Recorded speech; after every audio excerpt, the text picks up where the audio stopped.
Delhi liquor పాలసీలో కేజ్రీవాల్, మనీష్ సిసోడియాలకే కాదు, కల్వకుంట్ల కవితకు కూడా భారీ ఊరట లభించింది. సహజంగానే కొత్త పార్టీ పెట్టబోతున్న కవితకు ఇది బిగ్ రిలీఫే కాదు, బిగ్ బూస్ట్ కూడా. ఎందుకంటే ఆమె జైలుకి వెళ్తూ కూడా కడిగిన ముత్యంలాగా తిరిగి వస్తాను అని శపథం చేశారు. ఈ తీర్పు తర్వాత కూడా ఆమె స్టేట్మెంట్ అదే, కడిగిన ముత్యంలాగా తిరిగి వచ్చానని. కానీ ఈ కడిగిన ముత్యంలాగా తిరిగి వచ్చేలోగా ఆమె బీఆర్ఎస్ని వీడింది. సో దీని మొదటి పొలిటికల్ పాయింటర్ ఏంటి అంటే,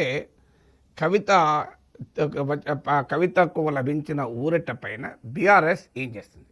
నార్మల్గా అయితే పెద్ద ఎత్తున సెలబ్రేట్ చేసుకోవాలి, ఎందుకంటే కవిత రైజ్ చేసిన అంశం కూడా ఇది నా పైన కాదు, కేసీఆర్ తనయ గనకనే కేసీఆర్ని ఎదుర్కోలేక నన్ను లోపలేశారు అని. కానీ బీఆర్ఎస్ నాయకత్వం వ్యవహరించిన తీరు చూస్తే కవిత ఈ లిక్కర్ పాలసీలో ఇరుక్కొని పార్టీకి, కేసీఆర్కు అపవాదు తెచ్చారు, నష్టం చేశారన్న భావన బీఆర్ఎస్ నాయకత్వం వ్యక్తం చేస్తూ వచ్చింది.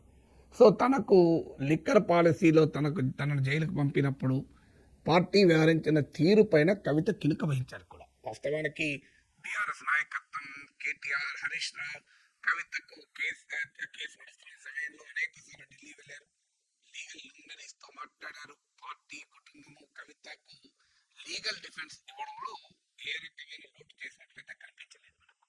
కానీ ఆమె దానికి పొలిటికల్ రియాక్షన్, అంటే కవిత తిరిగి వచ్చినప్పుడు భారీగా ప్రదర్శనతో ఆమెకు ఎదురేగడం, కానీ తర్వాత జైలు నుంచి వచ్చాక ఆమె పొలిటికల్ యాక్టివిటీ పైన ఆంక్షలు పెట్టడం, భారీగా ఊరేగింపులు చేశామని వెల్కమ్ చెప్పకపోవడము, ఇవన్నీ కూడా కవిత తీవ్ర అసంతృప్తి కారణమని రాజకీయ వర్గాలు చెప్తూ ఉంటాయి.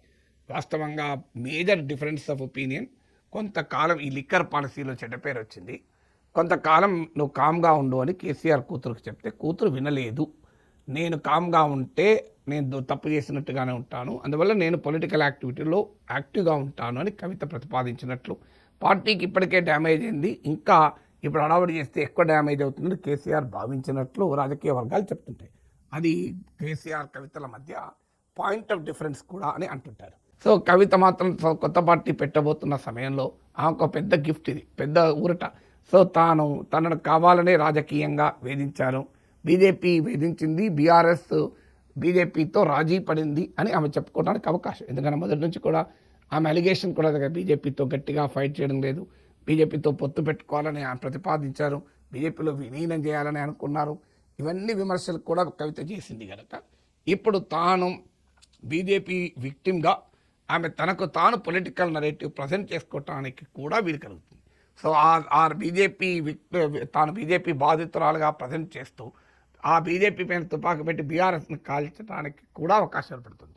అందువల్ల కవితకు లభించిన ఈ big relief serious political implications Telangana రాజకీయాల్లో తీసుకొచ్చే అవకాశం అయితే ఉంది.